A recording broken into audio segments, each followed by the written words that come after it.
E o assunto agora é a política. Ontem, numa longa sessão, o STF, Supremo Tribunal Federal, finalmente terminou de definir as regras para o rito de impeachment. Um assunto que tomou os noticiários dos jornais, rádios, TVs e internet, mas que, para a grande maioria da população, era pouco claro. De uma maneira mais simplificada, o STF definiu o que pode e o que não pode ser feito na condução de um possível processo de impedimento contra a presidenta Dilma. Os ministros do STF julgaram e definiram 4 pontos fundamentais. Vamos conferir. Comissão Especial da Câmara.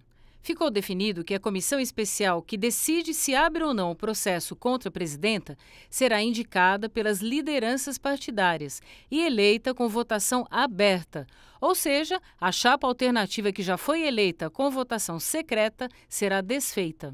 Defesa da presidenta Dilma. Depois de instalada a comissão especial, a presidenta deverá ser notificada e terá prazo de 10 sessões para se defender. Em seguida, a comissão terá 5 sessões para votar o relatório final, que indicará pela continuidade ou não do processo, que precisará ser votado no plenário da Câmara. Papel do Senado.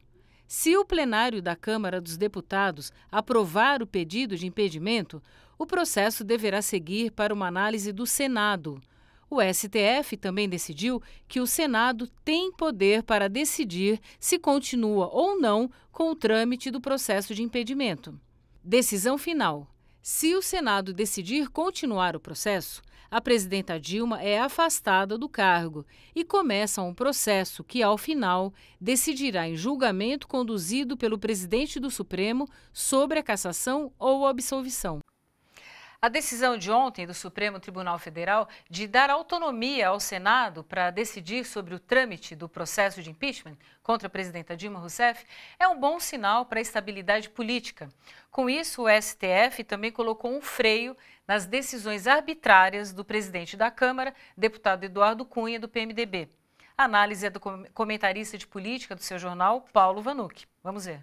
Se a Dilma ontem não ganhou a Mega Sena, ela fez pelo menos uma quina, porque foram tantas as notícias positivas para ela, em primeiríssimo lugar o Supremo Tribunal Federal, que conseguiu com a sua decisão juridicamente fundamentada e politicamente sensível, tirar da mão de Eduardo Cunha o passe livre que ele tinha para fazer qualquer chantagem, pressão, violência e até banditismo com ameaça de impeachment.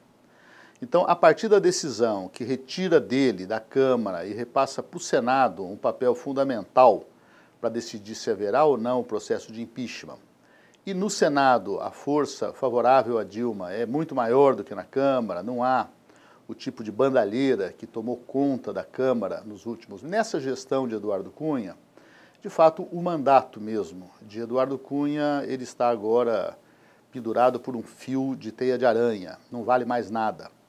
Já há o pedido de Rodrigo Janot para que ele seja afastado da presidência da Câmara.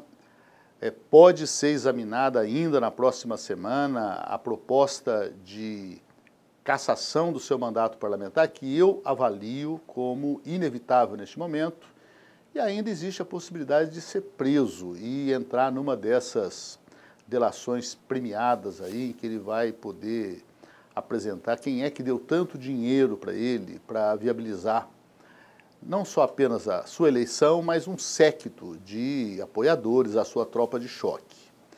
Então, esses eventos de ontem, eles têm a capacidade de promover uma reviravolta de novo. Dilma ganha mais apoio, o PSDB fica numa situação muito delicada, porque desceu do muro, onde ele sempre vivia, e desceu para o lado errado, desceu para o lado do golpe. Se abraçou com gente como Eduardo Cunha, como Bolsonaro, com a ultradireita, inclusive mais reacionária, que viola o próprio passado de fundadores do PSDB, como Fernando Henrique. E pior, a decisão da Suprema Corte de repassar ao Senado a responsabilidade maior inviabiliza essa operação. Claro que a conjuntura do Brasil nas últimas semanas e meses é uma conjuntura que muda e até vira de dia para dia, pode mudar ainda nos próximos dias. Mas também a volta de Pisciani para a presidência da Câmara derrota Eduardo Cunha e o seu aliado nessa parada, que foi, surpreendentemente, e, de uma maneira até decepcionante, o vice-presidente Michel Temer. A mobilização de quarta tinha 3 eixos: o eixo não ao golpe, fora Cunha e mudanças na economia. E as mudanças da economia podem se abrir com a anunciada saída de Levi do Ministério da Fazenda. Aguardemos então qual será a escolha da presidenta Dilma.